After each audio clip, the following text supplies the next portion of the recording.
Millions of despairing men, women, and little children, victims of a system that makes men torture and imprison innocent people. You cannot shake hands with a clenched fist. Produced by a nuclear exchange would be carried by wind and water and soil and seed to the far corners of the kingdom of God, the kingdom of heaven. It's one small step for man, one giant leap for mankind. We're not saying that planet Earth is coming to an end.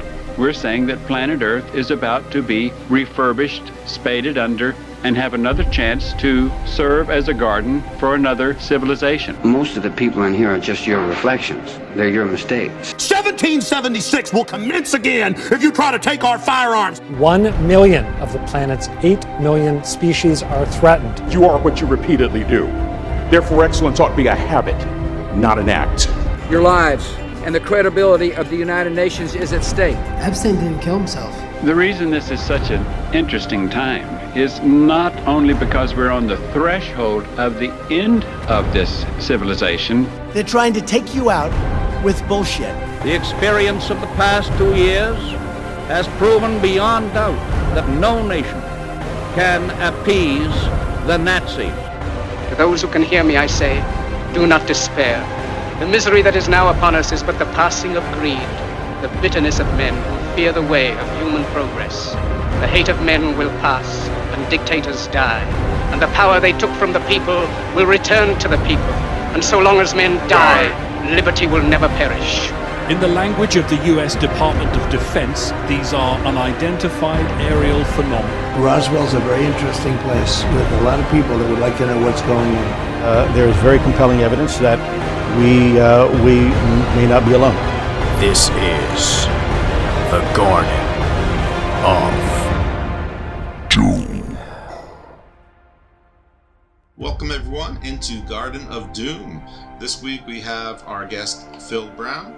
He's a lot of things. I'm gonna read you his bio, and you're gonna think that you're on the wrong show. You're gonna think you're in Garden Views because the beginning part of it reads a lot like one of my guests for Garden Views would be. Anyway, Philip Raymond Brown. He lives in Colorado with his wife and 4 children and 2 good dogs, which is great. You don't want to have a bad dog.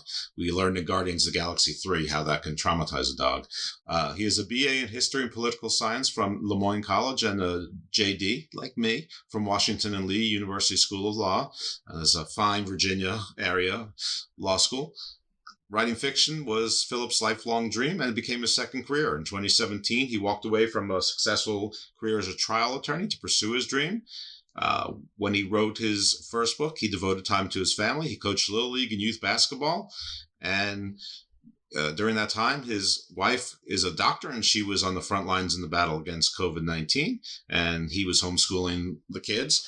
As a trial attorney, he received numerous accolades, including being named to Best Lawyers in America, and he attained the highest ethical ability peer review rating, AV, in Martindale-Hubbell, and he's been listed in Super Lawyers. He's written 2 books, and the first is Strength, Harvesting Earthlings for Fun and Profit, and that was released in... I'm sorry. That was released, in 2020? Well, the first is It Gives You Strength. It Gives You Strength. I have the order right. The second is Harvesting Earthlings for Fun and Profit, which is the sequel to It Gives You Strength. Right, there you go. All right. It's a good thing that you know the order. So you can tell the title books sounds a little bit like To Serve Man. It's a cookbook from the Twilight Zone. But before we jump into that, let's say hello, Philip. How are you? Fine, Jeff. It's nice to meet you. It's nice to be on your show. You as well. So, all right. So being a lawyer and wanting to write science fiction, that's probably not that unusual for the want. The actual doing it is a big deal. And then doing it twice becomes a big deal, bigger deal. So how do you make that transition? Well, my wife and I, we were living in Hawaii. We suddenly had all these kids, and I had a busy practice as a trial lawyer. People would often ask me how much time I spend on the beach, and the answer was, in order to live in Hawaii, I don't spend any time on the beach. Right. I'm a trial lawyer. I work all the time. And my wife was from Colorado, and she said, if we lived back home where my mom lives. You wouldn't have to work at all. You could do whatever you wanted. And that sounded very attractive to me. So we moved to a little town in Colorado, and she works, as you mentioned, as a physician here. And I get to pursue my childhood dream of writing novels. That's great. Do you sing John Denver's Rocky Mountain Way every day? No, but I think I've done it once or twice since I moved here. Okay, yeah, I think it's the law. You have to. So you picked an interesting time frame. I mean, your book is sort of a combination of historical fiction and science fiction. Almost like that, the Star Trek episode when they go back to the well, I think it is the Roaring '20s. Vic Tayback was in that one.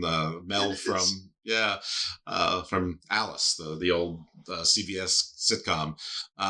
But basically, you have your alien comes to the U.S., to North America, sort of around Prohibition time, and then you take us through the beginnings of not quite World War II, but the Great Depression and getting closer to World War II, but mostly focusing on Prohibition times. And then it's important because one of your main characters is, he's ravaged his body through alcohol abuse, and he's involved with the mob and stuff like that. And he becomes a host, and it sort of becomes almost like a Venom kind of situation in the Spider-Man books, where it's just like a symbiotic relationship, but what one needs the other, and the other one sort of needs the human needs the alien sort of to live, because he's otherwise he's going to die, and the alien needs the human to get to his to meet his task. But there's a whole world behind that. So why don't you give us like a bit of an overview as to sort of the plot points, the main characters, and what made you think of this? All right. So It Gives You Strength is in essence a battle between two gangsters, as you point out. One is a historically accurate gangster, Legs Diamond. Mm-hmm. Legs Diamond lived and died in upstate New York and was trying to take over the smuggling route from Canada down to New York City. If he had stayed in New York City, there's no doubt the much more powerful gangsters had already given the approval to have him killed. So he moved to upstate New York and tried to take the smuggling routes from the upstate New York bootleggers. My good-hearted, heroic gangster, mobster, was my Mike Kelly character. Now, that character was modeled loosely after my grandfather, who was a gangster, bootlegger in upstate New York. Nowhere near as successful as the Mike Kelly character I create, mm-hmm. but there definitely is the battle between good and evil, as is represented in every good novel, and in almost every novel, you need the storyteller or the observer to notice all of the absurd things going on, and it took me the longest time to decide who my absurd observer was going to be, and I decided to use the alien from a far more advanced race, and it all fell together in this novel that was released in 2020. It Gives You Strength. Were you trying to write a historical fiction novel with an observer to note the absurdity, or were you trying to write a science fiction novel, or did your muse sort of take over and it just turned into what it turned into? The first draft was a historical fiction novel, and it didn't turn out as lighthearted as I hoped. It was more depressing. Oh. And my wife read it and said, "Really, you want to make it? You want this to be that sad?" And I took that as no, I don't want it to be that sad. Sit down and try again. And I invented the whole alien race and the battle between the good and evil. And I retained much of the ideas from the first draft. I just made it, I think, more entertaining.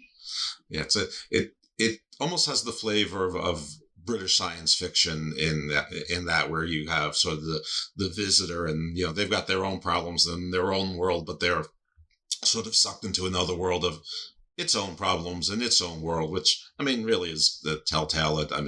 Elmore Leonard probably made that famous in American literature, but the main character being as flawed as he is, and his health being so poor, and then almost getting like these superpowers basically through the symbiotic relationship. It reminded me a bit of a series of books I read when I was a kid. I think the author was Stephen Donaldson, and they were called The Chronicles of Thomas Covenant. And I was wondering if you read those. I'm not familiar with those books, but they sound interesting. My recollection says they were. Whether or not they hold up as an adult, I don't know. But Thomas Covenant was in our world. He was horrible. He was a leper, and he was very angry about it. I think he might have been a murderer or a rapist or something like that. He was terrible, and he was, because he was a leper, he was missing like some of his fingers. But somehow he got transported to this other world where, he was almost like their prophecy, and he was like wizard. It was almost like the greatest American hero. He didn't quite know how to use the powers, and but without the comedy. But he was the reluctant hero, and in the other world he was terrible, shunned, and all that. But when he got transported to the fantasy world, which who knows what was fantasy and what was real, but in the other world he was heroic. But I think it was supposed to be real, because in no way, shape, or form was he heroic. He wasn't a sympathetic character at all, but in this other place he was heroic. And I don't know. I guess I'm a little surprised you hadn't read it, because there was so much in there. But I guess the symbiote and the clash of cultures within one vessel is probably not exactly original to Stephen Donaldson in probably the 80s or whatever. Well, one of the reviews that I was most flattered by was a website in England called Doctor Who Online, and they said that the time travel and interaction with real historical figures is like something that could have come out of an episode of Doctor Who itself.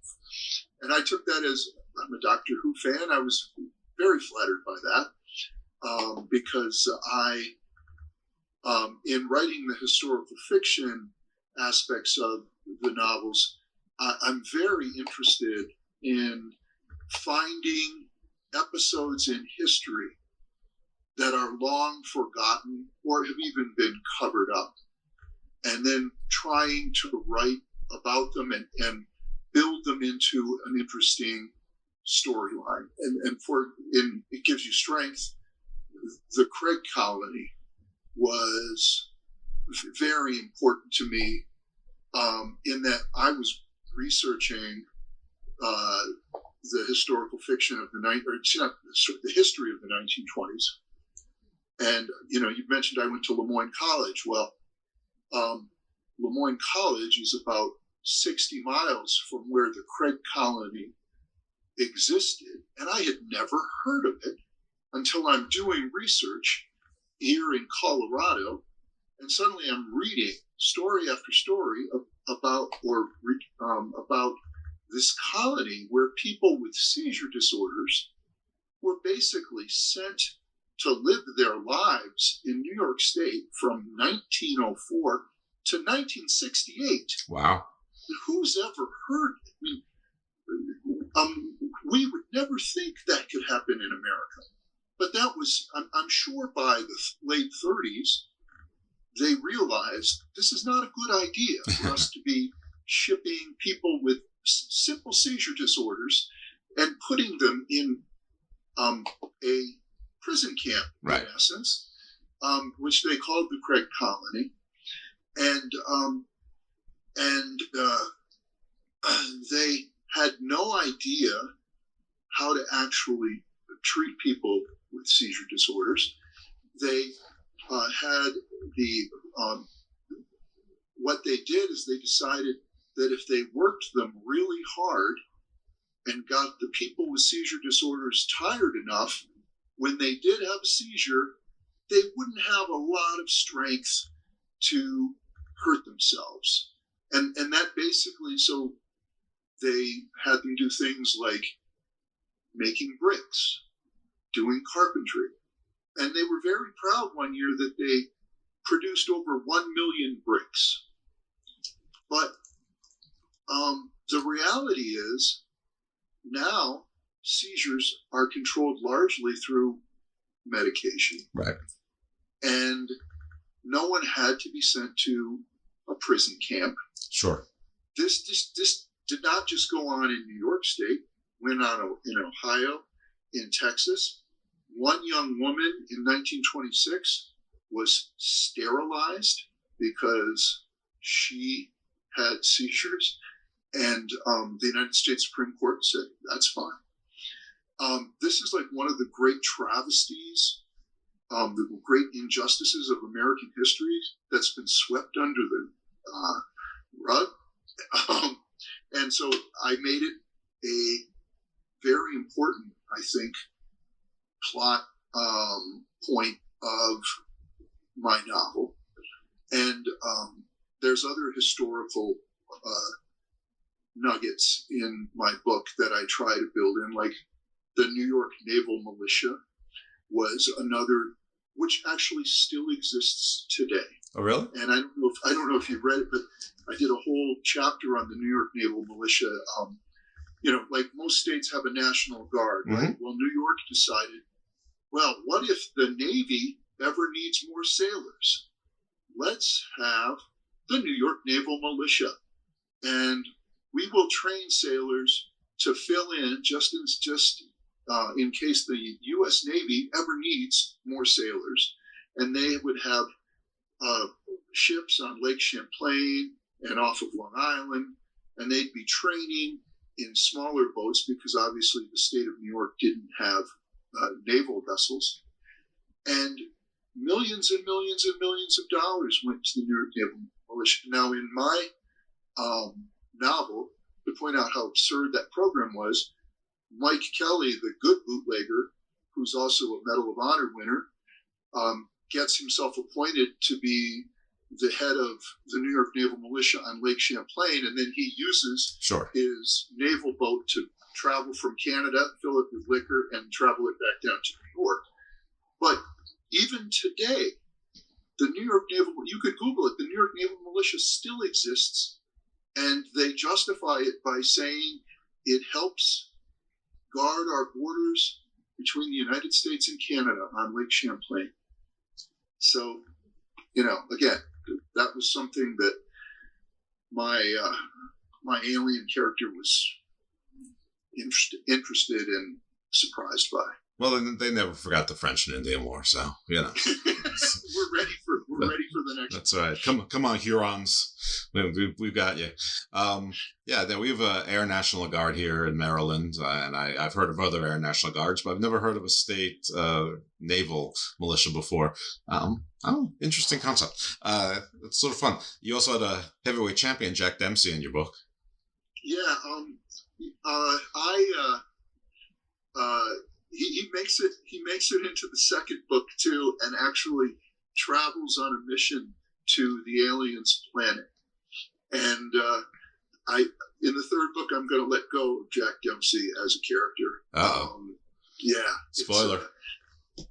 Mike Kelly's going to make it into the third book, but Jack Dempsey is retired. Okay. He's retired. We don't know how. It's not a complete spoiler. All right. So obviously the title of the book sort of it has a little Anunnaki connotation to it. So were you like a fan of Sitchin and the whole Anunnaki Chronicles? Well, I don't know what that is, but I'll tell you what it gives you strength relates to. Okay. the Guinness Brewing Company, you may know this, but the Guinness Brewing Company for hundreds of years pushed the phrase Guinness, it gives you strength. Okay. And at the first time, I introduced many of the recurring characters who end up being bootleggers. It's Memorial Day, and in this little town that is the primary location of the story, they have a boxing tournament, and the town drunk hands a Guinness to one of to the alien who's now in the body of the human. As you point out, he's probably got extra special strengths use.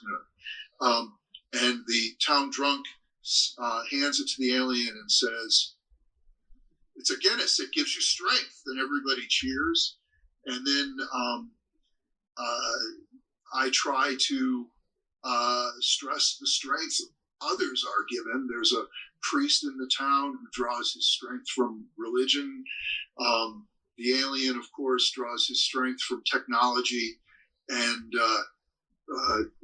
Legs Diamond draws his strength from violence. And that's a recurring theme through the book. But it starts with the town drunk, the G-Man, handing the beer to the alien character and saying, "It's a Guinness. It gives you strength." Wow. I can personally attest that alcohol, maybe it feels like it gives you strength, but you're usually wrong. So, all right. So why did the aliens need, or why did the alien need Mike Kelly? Well, aliens plural, but why they need Mike Kelly? Why him in particular? All right. Well, that's an important part of the novel, the search for the Craig colony. And Mike Kelly actually has the answer of where the Craig colony is. The aliens observe the Craig colony from their planet, and although the humans have stuck all these people with seizure disorders into this Craig colony that was once a religious facility where the Shakers lived, but now it is owned by New York State and all of the poor people, mostly poor people who have seizures, are now living there. The aliens, and in the book they're called Deganians. Okay. The Deganians have lost their royal family, and at the very beginning of It Gives You Strength, the royal family's spacecraft is blown up, and the crown princess gets sent off, and they don't know what happened to her. They then learn that she's likely held in a prison camp called the Craig colony. Okay. So the alien is sent to Earth on a mission to free her from the Craig colony. But when he gets to Earth, he learns there's no prison camps in America.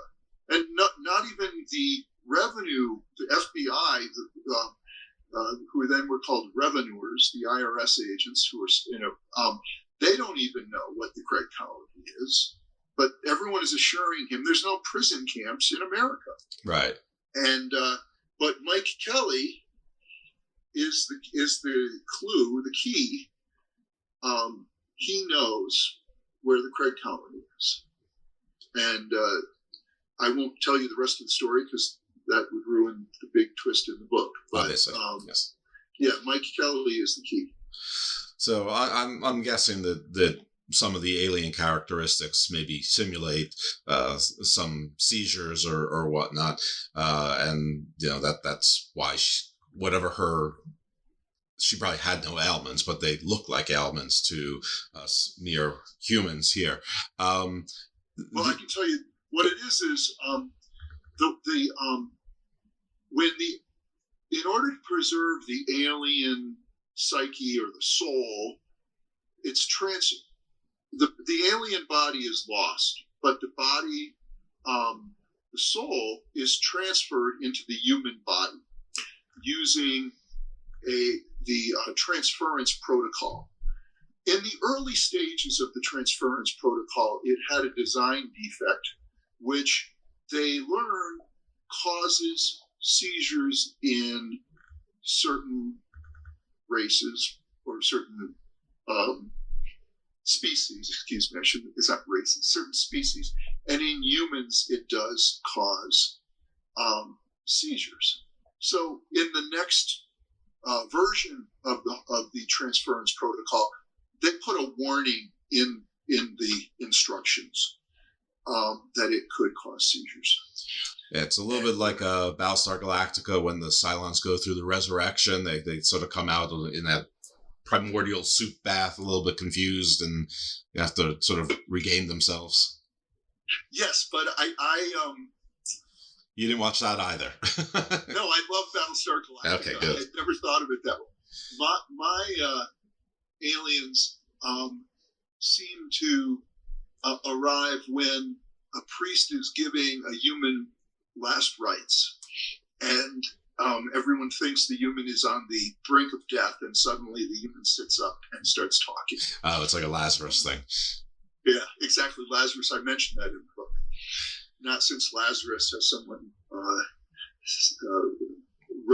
risen from the dead so quickly. Yeah, I was thinking like sort of like exorcist kind of epileptic seizures. Often were thought of as possessions. That might be the same thing, and sounds it's a little similar to that. There was something else I was thinking about where they were used by the Altered Carbon books, where bodies were sleeves. But the consciousness.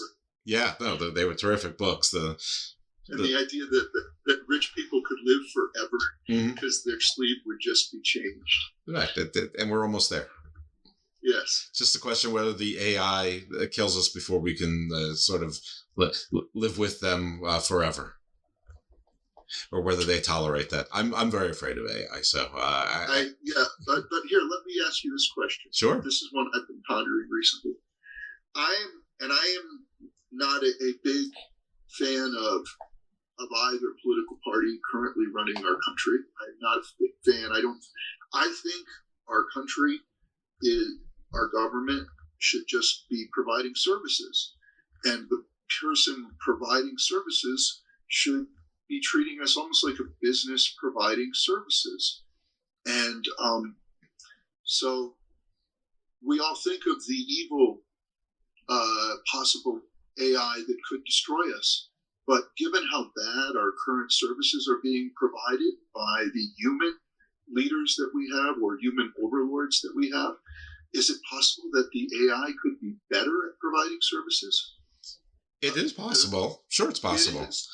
Certainly more efficient, but what happens when it's more efficient? I mean, how many times have we learned that in Terminator and Ultron, and so as heartless as governments may seem, they do in fact at least have a heart. in harvesting Earthlings, the AI is one of the most important characters. One good AI is a very important protector of Earthlings. So, and it's the Deganians who are harvesting the Earthlings, and then they are ultimately protected by the AI. Well, what are they harvesting the Earthlings for? Oh, to be gladiators in an intergalactic coliseum that the new dictator on Dagon, the aliens' planet, has created. Gotcha. And although the Earthlings, the Deganians who are sent to Earth are told, oh yeah, the Earthlings will have a chance, they're going to be warriors. And that's how Dempsey gets involved in the second book, is the Deganians just look in the newspapers and decide who the best fighters are. And those are the ones they should get as gladiators. And Dempsey is the former heavyweight champion at that point, and he's on the 5 bonus list where the leaders have said, harvest as many Earthlings as you can, but these are the 5 we really want. And Dempsey's on that list. How does he fare? He ends up going to Dagon, but as a he does okay. He does okay. Well, we know he makes it into the second book. He could make it to the third book, but I don't think he's going to. Okay. Yeah, listen, you never know. He's allowed to retire. He's allowed to retire. That's fine. But, a human boxer does... well, I guess it's humans against humans, right? If they're harvesting them for the Colosseum. It's not like humans against Deganians. No, that they... What it is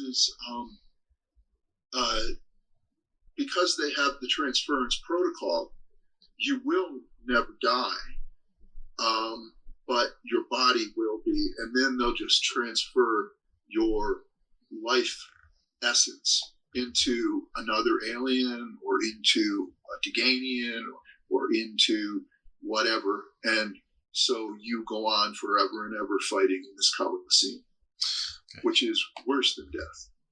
Yeah, it sounds pretty bad. Going back to the destruction of the royal family, it was sort of interesting how you set that up, in that we are introduced to a character that's a she. Don't know exactly what she's doing. I mean, me being sort of an MCU guy, of course, I'm picturing sort of like a Captain Marvel or something like that. And it then we learn that she's been there for hundreds of years. Who knows how much longer before that hundreds of years started. But basically, she was like a smart bomb, it basically waiting. Either just they dispatch smart bombs throughout the star systems, or specifically because they knew that this was a route, and she was waiting there for centuries for her target to get there. Once the target came, she got them, and I just thought that whole segment was interesting, that we got a character, they had personality, they had gender, and then, basically they were just there to go boom. What was sort of at the heart of that thought process? I had written much of the novel with, I was going to surprise everyone at the end of the book why the alien was there. I had grand designs of how this story, this explosion with the lady was going to take place, and there were going to be clues to it up through the whole novel. And my editor said to me, "Phil, this is the inciting incident of the whole book. It's got to be in chapter 1." Right. And he was so right. And when I moved it to chapter 1, the whole book came together. I was like, I was like doing, literary cartwheels, trying to make my idea of this surprise near the end of the book work. And he just read the thing and said, "Make it chapter 1." Right. Oh, that's a good idea. I'll make it chapter 1. And that was kind of, at that point that I wrote this, I had the whole concept that the aliens looking down at, these aliens who were far more powerful than us and far more intelligent than us, are searching the galaxies for any remnant of their royal family, and they see the Craig colony and they realize that the princess might be there, and that I was going to start with that, but then I realized, or then my editor, who's also named Jeff, he said, "No, you've got to show the reader what happened first, and then go on with your story." Yeah, the enemies, they had been plotting something for at least centuries. Now, is time the same for the Deganians as it is for us? Is there hundreds of years? Does it feel the same as it does for us? No, and they. I don't want to spoil the surprises in the second book, but let me say this: Lady Melanie, that's the smart bomb. Lady Melanie reappears at great length in the second book.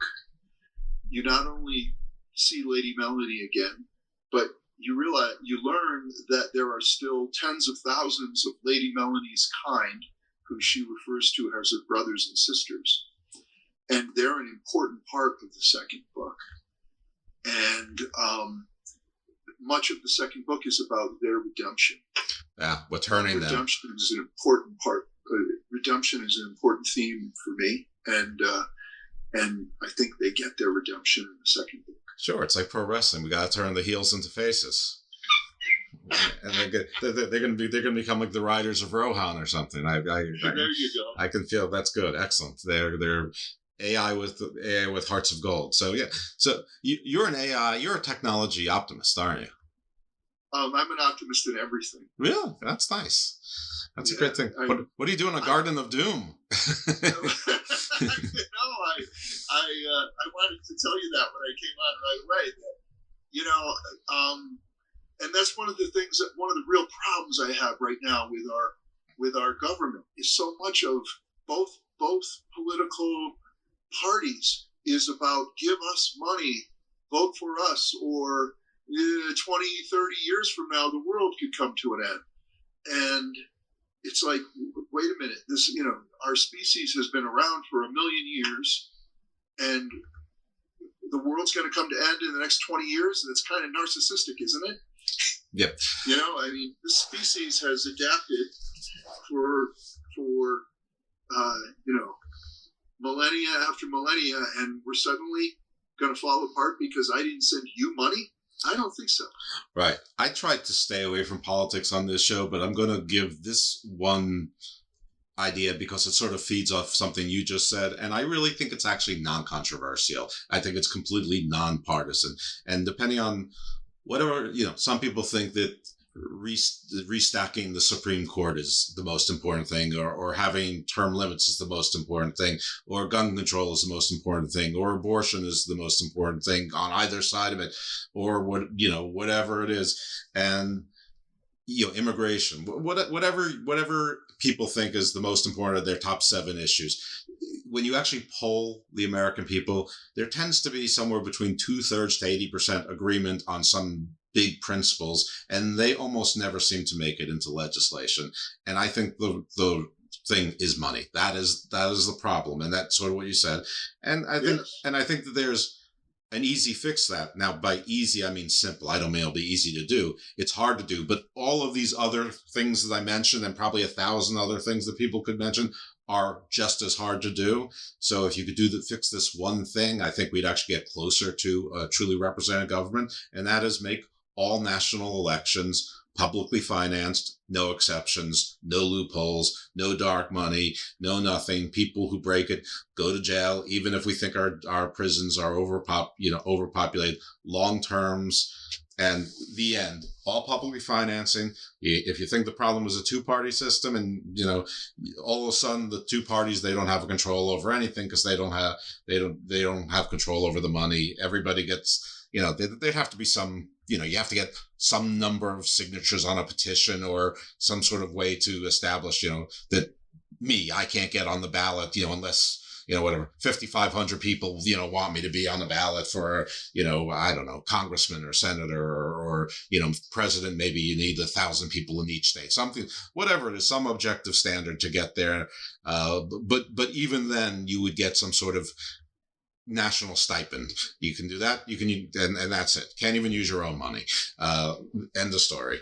And I think once you take money out of the equation, a lot of other things would get fixed by that, but you would actually get a representative government. People actually have to be responsive to the majority of the voters in their districts, which I think most of us are more similar than we are apart. And where we're different, I think that we could mostly say, I could live with that.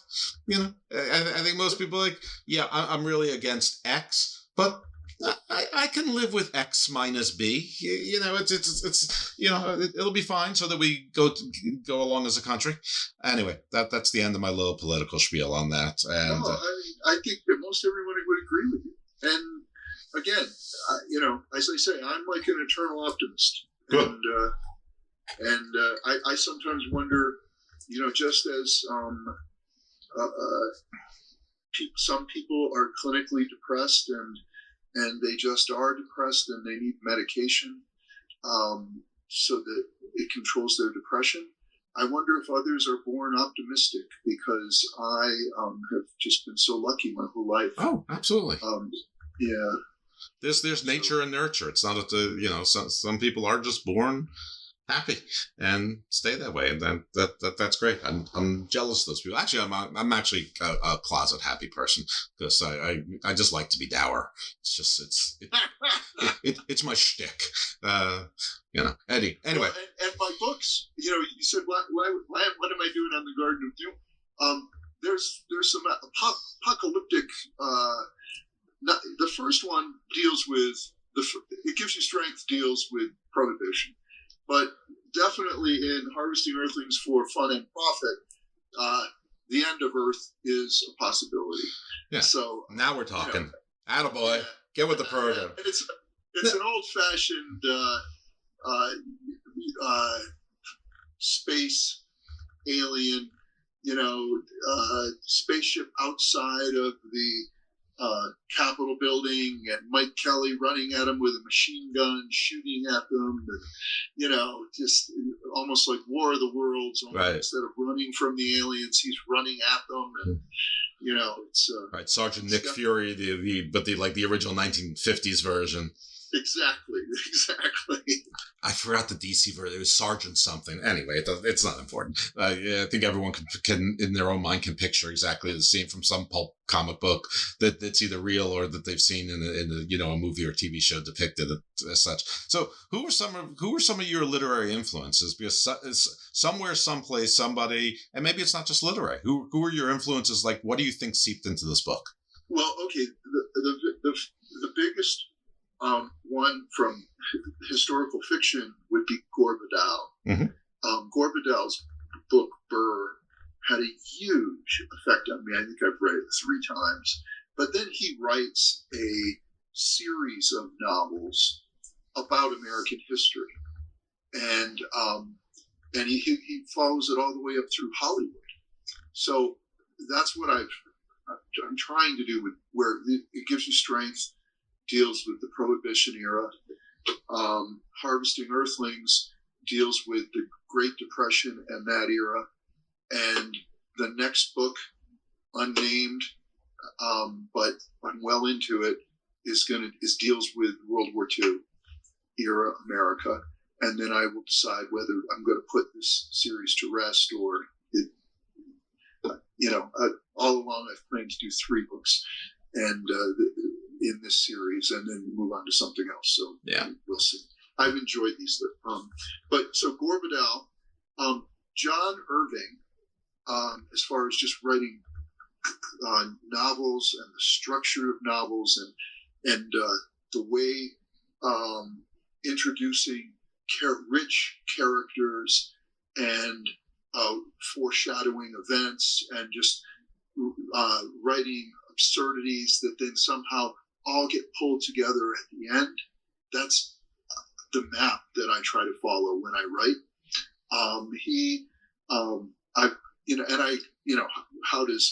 How do you go from Garp and Hotel New Hampshire and Cider House Rules to historical fiction and science fiction? Mm-hmm. They aren't the same, but the structure of my chapters and the way I write and try to write is definitely a homage to John Irving. I loved, he's still not living, but he just wrote his final book, I believe.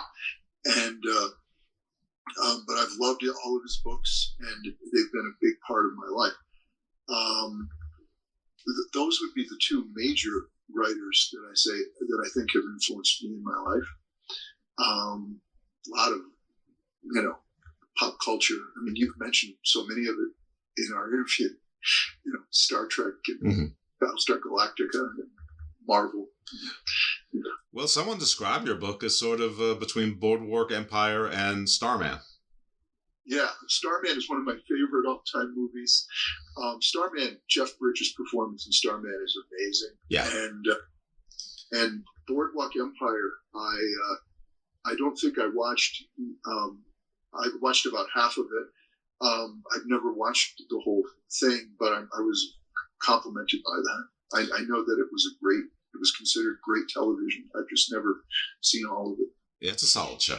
It's worth it if you ever have the time, but it sounds like you're probably pretty busy. If you ever get writer's block, maybe that's not the worst use of time. I saw on the list Children of Time, and I'm gesturing to my right because Children of Time is sitting there, right on my bookshelf, right below, to my right and down. And to my great embarrassment, I have not read it yet. And it's been sitting there for like 20 years. It's like I always want to read it, and reading gets harder and harder to do. And then, of course, I've got guests. I have to read the books, and which is not always a chore. It's just it's a lot. There's time. I'm not the fastest reader in the world, but you mentioned that book. So Children of Time. I mean, not that the title tells you the name, but it sort of seems like maybe it might have had some influence. Children of Time. Well, Children of Time is a modern. I mean, I think in the last 4 years or 5 years that came out, and I think I'm older than the writer. I'm not going to remember the author's name. It's Tchaikovsky. Yeah, it's a long name. I didn't know it was that recent. I know it's been sitting on my shelves for about 4. It's more than 4 years. He's now published 2 sequels, and I listened to the sequel on audiobook, and I have not listened to the third one yet, but I understand that the third one's excellent as well.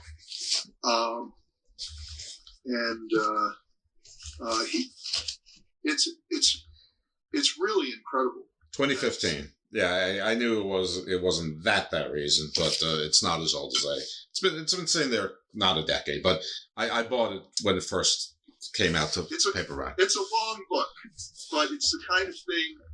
I'm glad I listened to the series on audiobook. The narrator on the audiobooks is phenomenal.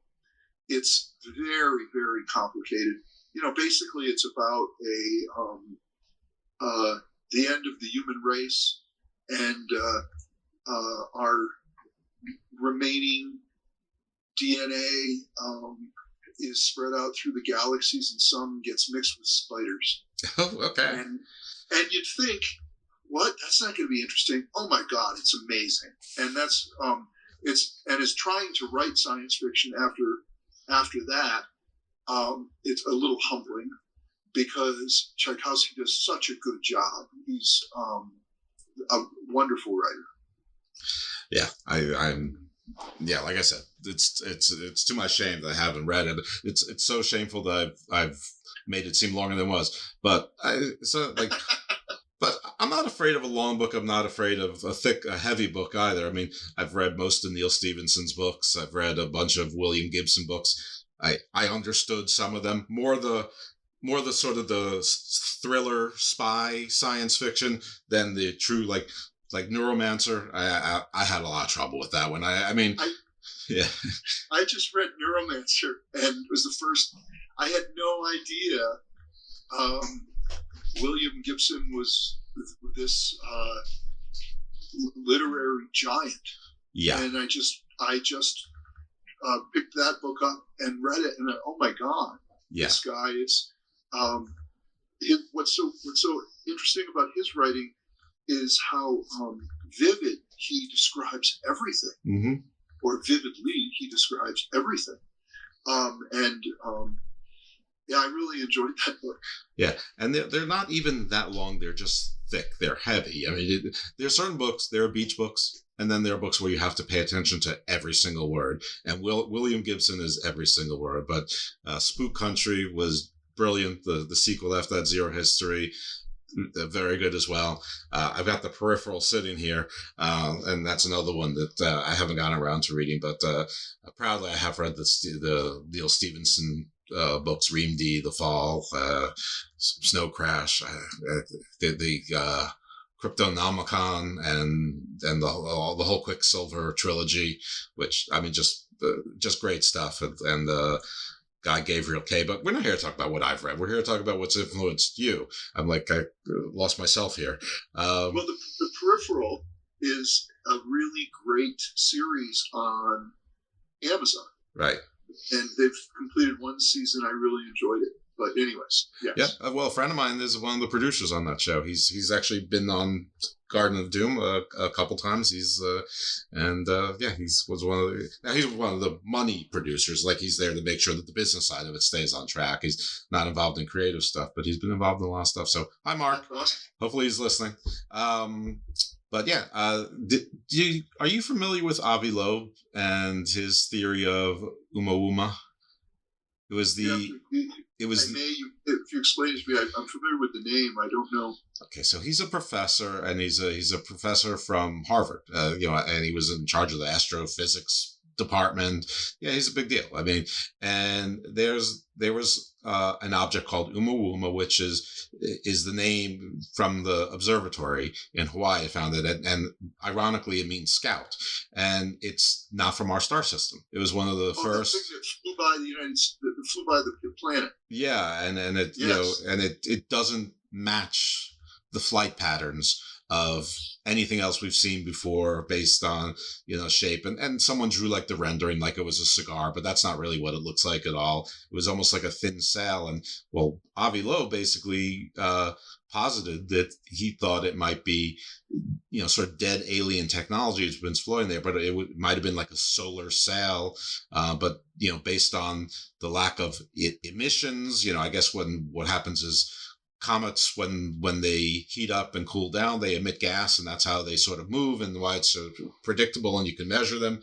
But this one, it didn't emit, and as it got closer to the sun, it changed directions, and not towards the sun. And he explains why this is not, what is your typical natural phenomenon, and why this might be, ancient technology that may or may not have been dead, but, some of it still works as it was designed to sort of slingshot it or whatever. Anyway, now he starts something called the Galileo Project, which he's looking for more interstellar objects, come in, and, they always say, that just because this is the first one we've seen, there's probably been, billions more. We just, you're literally you're not looking for a needle in a haystack. You're looking for a needle in like the Pacific Ocean of haystacks, or the Pacific Ocean period. But, there's a lot of interesting stuff going on in science. And like when you were talking about the soul of your AIs of Lady Melanie or Lady Melody, they're tracking electronic, emissions from human brains while we're awake, while we're asleep. There's been communication with people who are asleep in their dreams, and answering questions, and after death. And as I've said before on the show, if that's not if one interpretation of that is not a soul, what is? Without being religious, what is it? And people have always said, we are stardust, and then as above, so below. It's like, and all these things is like make sense now. Like boom, the philosophers 10,000 years ago knew this, I'm just figuring it out now. And I think I'm a fairly bright guy, and maybe some of that is what inspired you to write as well. Well, at the end of it gives you strength. I write what I envisioned was the death of Legs Diamond. There's no doubt he was shot by someone, either the gangland figures or family members of some people that he brutalized, or Albany police. No one really knows. It was never solved. Everyone knows the bed that he died in. So I do a fictional conversation between my alien and Legs Diamond, while Legs Diamond is pleading for the alien to help him. And the alien says, I'm just here as an observer. And Diamond says, what should I do? So, and Diamond goes, well, who's holding me down? The alien says, I don't know, but they don't look like they are going to help you. And Diamond says, what shall I do? And the alien says, if I were you, I'd pray. And then the crime or execution proceeds. But I tried to, in both books, keep religion alive. I don't know how that will end in the third book or how it will proceed in the third book, but I have, you say there could be something like a soul even without thinking of religion. I am a religious person. I'm not a religious nut, as people are referred to these days in our society. But I did go to a religious undergraduate school, and I don't think that science and religion are mutually exclusive. Yeah, that's sort of what this show has taught me. Some of it's very different, but not all of it. I want to know, this is like changing in a very different direction, but how do you go from being a lawyer to deciding to become an author, and how do you go about, how do you find a publisher and an editor? What was that process? Well, you're an attorney. Mm-hmm. So you know how physically and mentally challenging it is. And I don't know, what kind of attorney are you? One that can barely put sentences together, obviously, as you can tell from the show.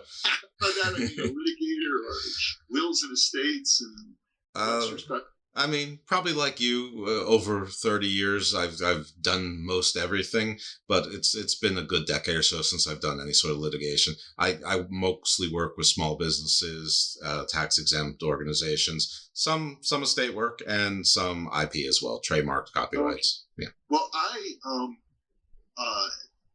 did almost exclusively civil litigation in Honolulu. And Hawaii is a very, very friendly place. But civil litigation, my former office manager, who now does criminal, since I've closed my office, he works with a criminal law firm. He actually tells me that his observation is that civil litigation, the way it was practiced with us, is far more brutal than criminal litigation. I agree 100%. And I was just burnt out. And so when my wife and I talked about the possibility of moving to Colorado, I was all in. And I have not practiced since we moved to Colorado. And, as far as finding an editor and a publishing company, I hired freelance editors myself, and the publishing company, It Gives You Strength, was a little tiny company in Vermont named Canoe Tree Press. Okay. And they did a very good job.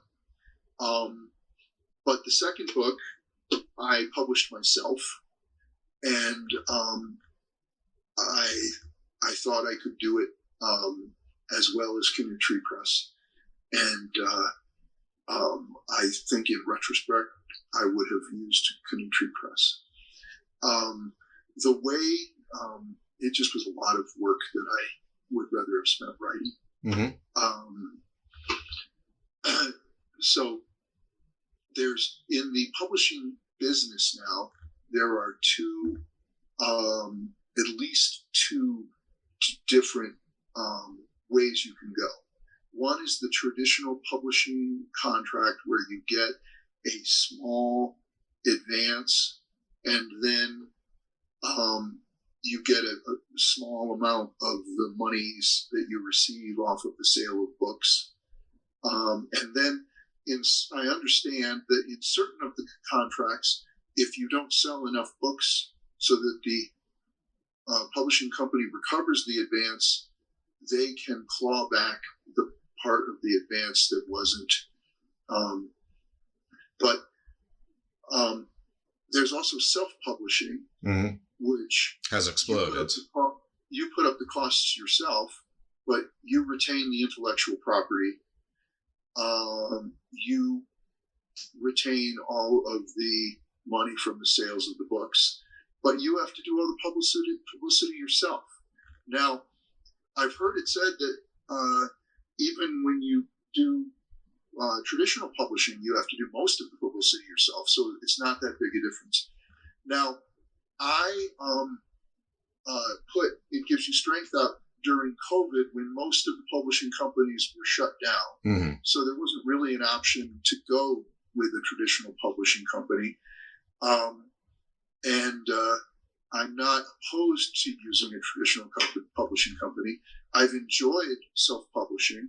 My law practice was a tiny little, I called it a David versus Goliath practice because we went up against the biggest firms in Honolulu. So I'm used to being completely in control of my work product, getting things done quickly, and I like self-publishing. I'm just got to get better at it. Well, practice, right? You have to just keep writing. Yeah. Exactly. The cover art on the books is sensational. Who did that, and how do you find it? All right. His name is. I'm going to open the book and read it because I want to make sure I mean, a lot of books just sell because of the packaging. Yeah, well, this one is really nice. I was so proud when I should have had his name. It's Ricardo Montano Castro is an artist from Colombia, and he and I met on a website, and I'm not going to remember the name. It was like 360 Designs, or basically it was a website where you put your intellectual idea, be it a business card or a book or whatever, and artists from around the world compete to propose what your book cover would look like. And I got hundreds of entries. And one looked like a bottle, which I loved, but it just wasn't going to be feasible that somebody's going to purchase a bottle and then turn the pages shaped like a bottle. Right, that's difficult. I loved the idea. But my favorite one was the one that Ricardo did, and It Gives You Strength. And then I contacted him and had him do one for Harvesting Earthlings, which I also love. Now, what you see in the covers is my vision of what the cover should look like. And then Ricardo, filled it in with, what do you think of this? What do you think of that? The spaceship that's in both book covers was Ricardo specially designed for these books. Obviously, in the second book, we've got the Capitol building and the American flag because of the fight between Mike Kelly and the aliens that takes place by the Capitol building. What influenced your idea of what the ship should look like? I didn't have nothing. Ricardo sent me one drawing. I showed it to some potential publishers. One of them said it looks too much like another cover that he'd seen before. So I sent it back to Ricardo and said, can you make it look less like this? And he sent this one back, and I liked it better anyways, so we went with this one. Okay. I am sure that there's something that I should have asked you that was pivotal to the story, your story, about the books. Fill in whatever question I should have asked with the proper answer. I have a website.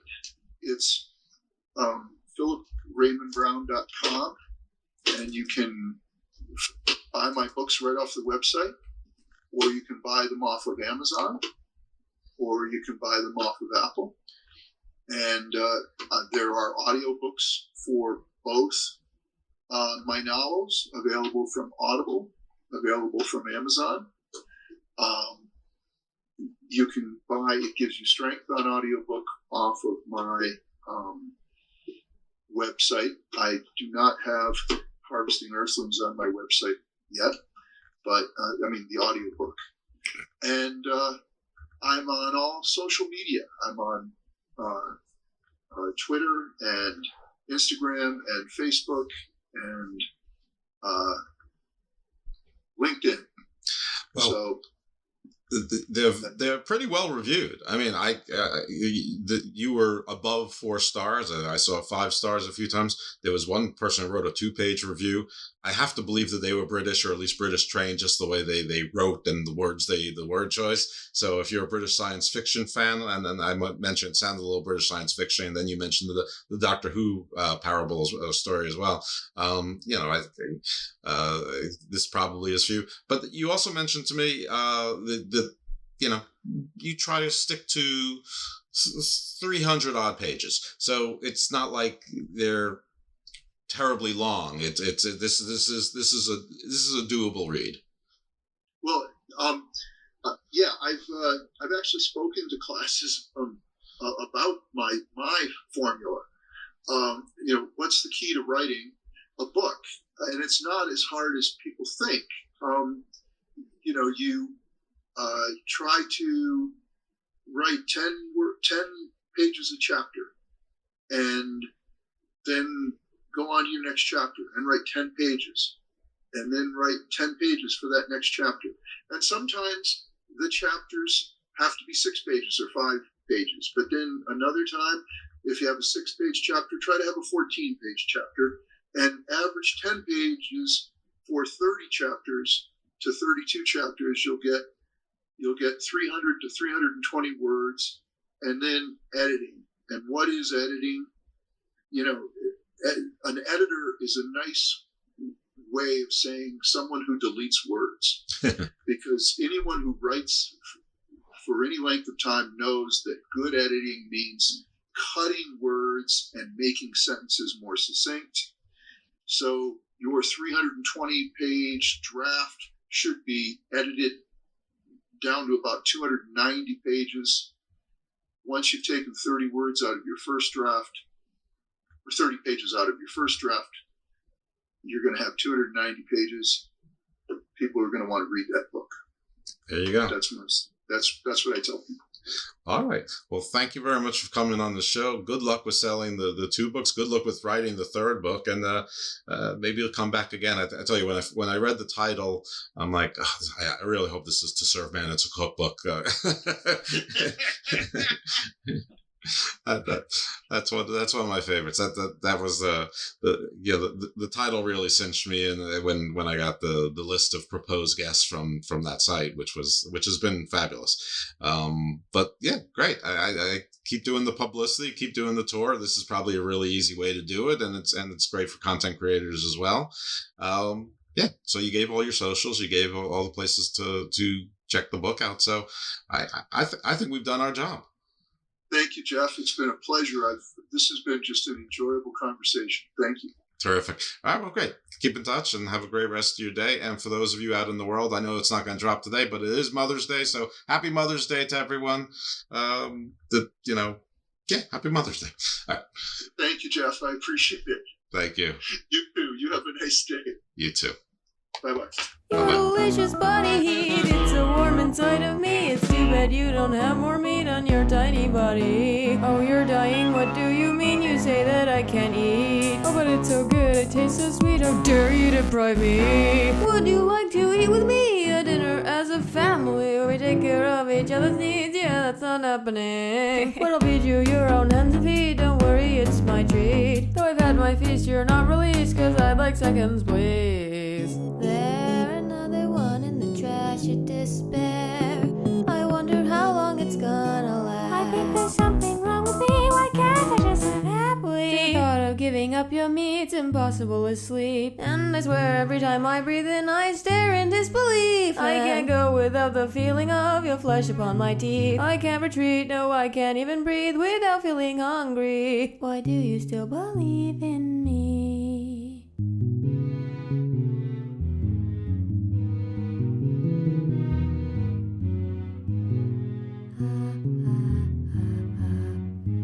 And I'm baffled why you choose to stay with me. You're completely free, yet you refuse to leave. In the face of anger, you say patience before pride. While you're feeling dead inside, I'm so alive. And it's all thanks to you that I survive. Guess I'll say thank you for lending me your life.